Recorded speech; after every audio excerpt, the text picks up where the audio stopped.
اللہ تعالیٰ ارشاد فرماتے ہیں، رکوع نمبر 6 کا آغاز ہوتا ہے، قُلْ تَعَالَوْا أَتْلُ مَا حَرَّمَ رَبُّكُمْ۔ اللہ تعالیٰ ارشاد فرماتے ہیں نبی اکرم صلی اللہ علیہ وآلہ وسلم کو کہ آپ ان کو کہہ دیجئے کہ آؤ میں تم کو وہ چیزیں پڑھ کر سناؤں۔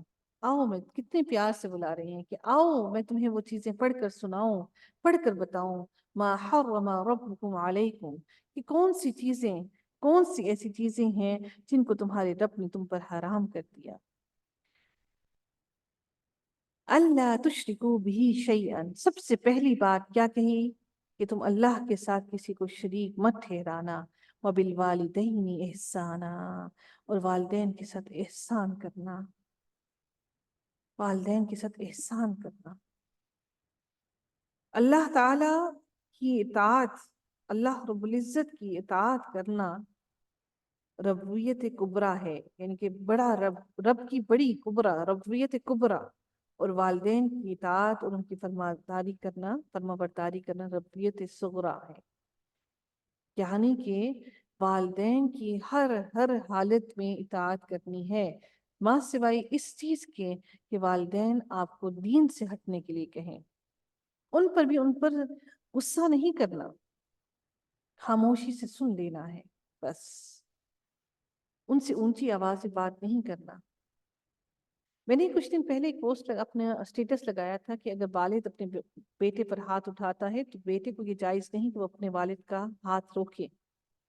تو مجھے کچھ بڑی نیگیٹو کمنٹس بھی آئے کہ باپ نے اتنی ہمت جرت کیسے کی، یہ کیا بات ہے کہ باپ بیٹوں کو مارے، باپ کیوں بیٹے کو مارے گا؟ یہ نافرمانی ہم اپنی اولاد کے دلوں میں ڈالتے ہیں۔ باپ کو پورا اختیار حاصل ہے کہ وہ اپنی اولاد کو سزا دے سکتا ہے، یہ اختیارات اللہ نے دیے ہیں، آپ نے اور میں نے نہیں دیے۔ ہم اس لبرلزم کے اندر آ کر وہ جو یہودیوں اور عیسائیوں نے اپنایا، والدین کی نافرمانی ڈال دی، ہم اس لبرلزم کو لا کر والدین کے دلوں میں، اولاد کے دلوں میں سے وہ ڈر اور خوف والدین کا نکال ہی دیا۔ آج بچے پٹر پٹر پٹر پٹر کر کے والدین کے آگے جواب دیتے ہیں، کیونکہ وہ ایک ڈر اور دبدبا نہیں رہا۔ اللہ تعالیٰ نے فرمایا کہ اللہ کے ساتھ کسی کو شریک نہ ٹھہرانے کے بعد سب سے پہلی بات اللہ تعالیٰ نے کیا کہی کہ والدین کے ساتھ احسان کرو۔ جس نے والدین کے ساتھ احسان کیا، تو والدین کے ساتھ بہتر رہا، تو اللہ کیسے ممکن ہے کہ اس کو ہدایت نہ دے؟ یہ ساری نافرمانیاں شیطان ہی ہمیں سکھاتا ہے، اور سب سے پہلے شیطان والدین کا بھی نافرمان بناتا ہے اور اللہ کا بھی نافرمان بناتا ہے۔ جو اللہ کا نافرمان بنا وہ والدین کا بھی نافرمان بنا، جو والدین کا نافرمان بنا وہ اللہ کا بھی نافرمان بنا۔ وَلَا تَقْتُلُوا أَوْلَادَكُمْ مِنْ إِمْلَاقٍ، اور اپنی اولادوں کو مفلسی کے سبب، یعنی کہ تنگ دستی کے سبب قتل مت کرو۔ وہ قتل کر دیتے تھے، اور آج ہم فیملی پلاننگ کے تو اس پریشانی میں فیملی پلاننگ کرتے ہیں اور اولادوں کو بند کر دیتے ہیں، ہم جی افورڈ ہی نہیں کرتے بچے پیدا کرنا۔ اللہ تعالیٰ اب اس کے لیے جواب دیتے ہیں، نحن نرزقکم وإیاہم، ہم تمہیں بھی رزق دیں گے اور انہیں بھی رزق دیں گے، تمہیں بھی تو ہم کھلا ہی رہے ہیں، تو تمہاری جو پیٹ سے اولاد نکلے گی، بطن سے نکلے گی، کیا ہم ان کو رزق دینے پر قادر نہیں ہیں؟ آج یہی وجہ ہے کہ 2 بچے ہوتے ہیں اور وہی تگنی کا ناچ نچا دیتے ہیں، وہی زندگی جہنم بنا دیتے ہیں۔ ہماری ماؤں نے جنہوں نے 4 5 5 6 بچے پالے، ان کو پتہ ہی نہیں لگا بچے کیسے پل گئے، اتنی فرما بردار اولاد، جہاں 2 بیٹھ کے کھا لیا، جہاں 2 پی لیا، آرام سکون سے، نہ ماؤں کو پریشانی، نہ باپ کو پریشانی، نہ اولاد کو پریشانی۔ اور ہم مرغی کے ایک بچے کی طرح، چوزے کی طرح لے کر ہر جگہ پر گھوم رہے ہیں، اور پھر بھی ہم تربیت نہیں کر پا رہے، نہ ادب سکھا سکے، نہ دین سکھا سکے۔ وَلَا تَقْرَبُوا الْفَوَاحِشَ مَا ظَهَرَ مِنْهَا وَمَا بَطَنَ۔ اللہ تعالیٰ اب مزید ارشاد فرماتے ہیں، نبی کریم صلی اللہ علیہ وسلم اگلی بات پھر ان کو بتا رہے ہیں کہ اور تم فاحش باتوں کے، بے حیائی کی باتوں کے قریب مت جانا، وہ فاحش باتیں جو ظاہراً نظر بھی آ رہی ہوں، اور وہ باتیں بھی فاحش باتیں جو چھپ کر رہے ہوں۔ فحاشی کے قریب ہرگز ہرگز مت جانا۔ وَلَا تَقْتُلُوا، اور نہ تم ایک دوسرے کو قتل کرنا۔ وَلَا تَقْتُلُوا النَّفْسَ الَّتِي حَرَّمَ اللَّهُ إِلَّا بِالْحَقِّ، اللہ تعالیٰ نے تم پر ایک دوسرے کو قتل کرنا منع کر دیا، اور یہی حق اور سچ کی باتیں ہیں۔ ہاں مگر حق کے ساتھ، یعنی کہ قصاص لینا، قصص لینا، کسی نے قتل کر دیا تو اس کا بدلہ لینا، وہ حق ہے، وہ تم بدلہ لے سکتے ہو، یعنی کہ قصص کا بدلہ لینا، قصاص اللہ کہ اگر اس کے بعد گھر والے اگر معاف کر دیں تو پھر آپ اس کو جائز نہیں ہے کہ قتل کا بدلہ لیا جائے، لیکن اگر کوئی آپ میں سے کوئی بھی قتل کرتا ہے اور وہ گھر والے معاف نہیں کرتے تو پھر لازم ہے کہ اس سے قصاص لیا جائے۔ اب اللہ تعالیٰ آگے ارشاد فرماتے ہیں، نبی اکرم صلی اللہ علیہ وسلم بیان کرتے ہیں کہ اللہ تعالیٰ ارشاد فرماتے ہیں ذالکم وصاکم بہ، یہ اللہ تعالیٰ کی تاکید ہے تم پر، یہ ساری کی ساری باتیں، شرک نہ کرنا، اس کے بعد والدین کی اتباع کرنا، قتل نہ کرنا اولادوں کو، جو ہم فیملی پلاننگز کر رہے ہیں وہ نہ کرنا، اس کے بعد اللہ تعالیٰ ارشاد فرماتے ہیں کہ میں تمہیں بھی رزق دے رہا ہوں، ان کو بھی دوں گا، اور فاحش باتوں کے قریب نہ جانا، کسی کو اس کے علاوہ اللہ تعالیٰ کہہ رہی ہیں کہ تم پر اللہ تعالیٰ نے حرام کر دیا کسی کو مارنا، جان لینا کسی کی، لیکن تم قصاص لے سکتے ہو، یہ ساری کی ساری باتیں اللہ کی تاکید ہیں تم پر، اللہ نے تمہیں تاکید کی ہے، وصیت کی ہے، تاکید کی ہے تاکہ تم عقل کر لو، شعور حاصل کر لو۔ وَلَا تَقْرَبُوا مَالَ الْيَتِيمِ إِلَّا بِالَّتِي هِيَ أَحْسَنُ حَتَّى يَبْلُغَ أَشُدَّهُ۔ اللہ تعالیٰ ارشاد فرماتی ہے اگلی آیت کے اندر کہ تم یتیم کے مال کے قریب ہرگز ہرگز مت جانا، ہرگز ہرگز مت جانا، ایسے طریقوں سے نہ کھا لینا کہ وہ اپنی بلوغت کی عمر تک پہنچنے سے پہلے ہی تم اس کو ختم کر لو، کہ کہیں ایسا نہ ہو کہ وہ بلوغت تک پہنچ جائے تو اس سے پہلے ہی تم اس کا مال کھا کر ہڑپ کر کے ختم کر جاؤ۔ تو بہترین طریقے سے ان کا مال کو خرچ کرو، ان پر خرچ کرو، اور ان کے مال کو مت کھانا۔ وَأَوْفُوا الْكَيْلَ وَالْمِيزَانَ بِالْقِسْطِ، اور ناپ تول کو پورا کرو، ایسا نہ ہو کہ تم جب لو تو پورا پورا ناپ لو اور جب دو تو پھر اس میں کم کرواؤ، کمی کروا لو۔ ناپ اور تول کے اندر پورا پورا پورا پورا اس کو کرو۔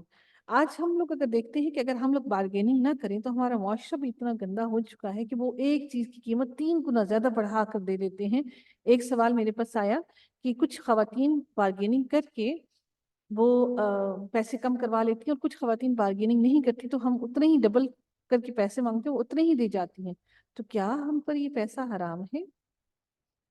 تو خود سوچئے کہ ایک خاتون، کیا اس کا رزق حرام کا تھا کہ آپ نے اس سے پیسے ڈبل لے لیے اور وہ جو بارگیننگ کر کے لے کر گئی وہ پیسے پورے کر کے گئی؟ ہم لوگوں کے ہاں کوئی چیک اینڈ بیلنس نہیں رہا، تو کیا ہم حضرت شعیب علیہ السلام کی قوم جیسے نہیں رہے کہ ہمیں مجبور کر دیا گیا کہ بارگیننگ کرو، ہم چیز تو پوری لیں لیکن ہم اس کو جب دیں، معاوضہ دیں تو اس کو کمی کر کے دیں؟ تو کیا ہمیں اس امپلیمنٹیشن کی ضرورت نہیں؟ کیوں ہمارے رزق میں برکت نہیں؟ اس وجہ سے کہ ہم قیمتیں بڑھا چڑھا کر بتاتے ہیں، اور پھر کچھ لوگ دے جاتے ہیں اور کچھ لوگ اس میں کمی کروا لیتے ہیں۔ لا نکلف نفسا الا وسعها، اللہ تعالیٰ ارشاد فرماتے ہیں کہ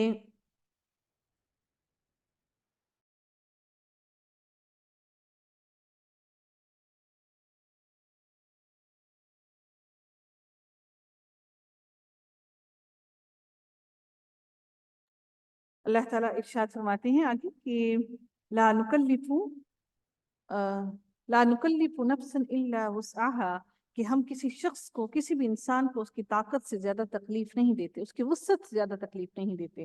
وَإِذَا قُلْتُمْ فَاعْدِلُوا وَلَوْ كَانَ ذَا قُرْبَى، اللہ تعالیٰ ارشاد فرماتے ہیں کہ جب کوئی شخص وہ شخص قرابت دار ہی ہو، اچھا سوری، اللہ تعالیٰ ارشاد فرماتے ہیں کہ وَإِذَا قُلْتُمْ، اور جب تم بات کرو تو انصاف کرو، فَاعْدِلُوا، انصاف کرو، وَلَوْ كَانَ ذَا قُرْبَى، چاہے وہ تمہارا قرابت دار ہی کیوں نہ ہو۔ جب تمہیں انصاف کی دہانے پر بٹھایا گیا ہو تو تمہیں انصاف کرنا ہے، چاہے تم اس سے محبت ہی کیوں نہ کرتے ہو، اگر اس کے خلاف بھی فیصلہ جاتا ہے تو تم نے اس میں ایک طرف جھک نہیں جانا۔ وَبِعَهْدِ اللَّهِ أَوْفُوا، اور اللہ کی عہد کو پورا کرو، جو وہ عہد کرو وہ عہد پھر اللہ کا عہد ہے، اس عہد کو تم پورا کرو۔ عہد کو اگر تم عہد شکنی کرو گے تو اس کا پھر عذاب تمہیں وبال اٹھانا پڑے گا۔ ذَلِكُمْ وَصَّاكُمْ بِهِ لَعَلَّكُمْ تَذَكَّرُونَ، اور یہ ساری کی ساری وصیتیں ہیں اللہ کی، یہ ساری کی ساری نصیحتیں ہیں اللہ کی، تاکہ تم غور و فکر کر لو اور نصیحت پکڑ جاؤ۔ پہلے اللہ تعالیٰ نے ہمیں عمل کرنا سکھایا اور پھر اللہ تعالیٰ نے ہماری اخلاق کی تربیت کی کہ اخلاق یہ ہے. پہلے ہمیں بتایا کہ کیا حرام ہے کیا حلال ہے. پھر اللہ تعالیٰ نے کہا کہ کس طرح سے تم نے اپنے معاشرے کے اندر اپنی رویے رکھنے ہیں. پھر اللہ تعالیٰ نے ہمیں بتایا کہ ہم نے کس طرح سے اپنی سوسائٹی کے اندر کون سی امپلیمنٹیشنز کرنی ہیں، کس طرح سے انصاف کو عدل کو قائم کرنا ہے. اگلی آیت میں کتنا خوبصورت الفاظ ہیں، وَأَنَّ هَذَا صِرَاطِ مُسْتَقِيمًا. اللہ تعالیٰ ارشاد فرماتے ہیں کہ یہ میرا راستہ ہے اور یہی سیدھا راستہ ہے. اس میں واحد کیوں استعمال کیا گیا؟ کیونکہ راستہ جو ہے سیدھا وہ ایک ہی ہے، کوئی 2 3 4 راستے نہیں ہیں. نبی کریم صلی اللہ علیہ وآلہ وسلم نے ایک لائن کھینچی، ایک لکیر کھینچی، اور اس کے بعد اللہ تعالیٰ نے کہا یہ وہ راستہ ہے جو اللہ کی طرف جا رہا ہے. اور پھر اس کے سائڈ سے نبی کریم صلی اللہ علیہ وسلم نے دائیں بائیں لکیریں کھینچ دیں. اور نبی کریم صلی اللہ علیہ وآلہ وسلم نے فرمایا کہ یہ شیطان ہے جو تمہیں بیٹھا ہے ہر جگہ پر گھات لگائے ہوئے، اور یہ تمہیں اس سیدھے راستے سے دائیں بھی کھینچ رہا ہے بائیں بھی کھینچ رہا ہے. اور جو اس ایک رستے کی طرف بھی نکل گیا، روڈز ہر طرف سے نکل رہی ہیں، دائیں سے بائیں سے آگے پیچھے ہر طرف سے، لیکن جو سیدھے رستے پر ہی قائم رہا وہ نہیں جھکا کسی ایک رستے کی طرف بھی. خوبصورتیاں تھیں، آسائشیں تھیں، نہیں کیا، تو وہی سیدھے رستے پر چل پڑا، وہی کامیاب ہو گیا. اللہ تعالیٰ ارشاد فرماتے ہیں فَاتَّبِعُوهُ، اور تم اس کی پیروی کرو سیدھے راستے کی. وَلَا تَتَّبِعُوا السُّبُلَ، اور تم اس راستے کی پیروی ہرگز نہ کرو جو کہ تفرقے میں ڈال دے، تمہیں جدا جدا کر دے، اللہ کے رستے سے دائیں بائیں بھٹکا دے، اللہ کے اس رستے سے تمہیں نکال دے. ذَلِكُمْ وَصَّاكُمْ بِهِ لَعَلَّكُمْ تَتَّقُونَ. پھر اللہ نے کہا یہ وصیت ہے اللہ کی، یہ تاکید ہے اللہ کی تمہارے لیے تاکہ تم تقوی اختیار کر لو. پہلے کہا کہ تم نصیحت حاصل کر لو، اب کہا کہ یہ میرا رستہ ہے، جو میرے اس رستے کی پیروی کرے گا وہ متقی بن جائے گا.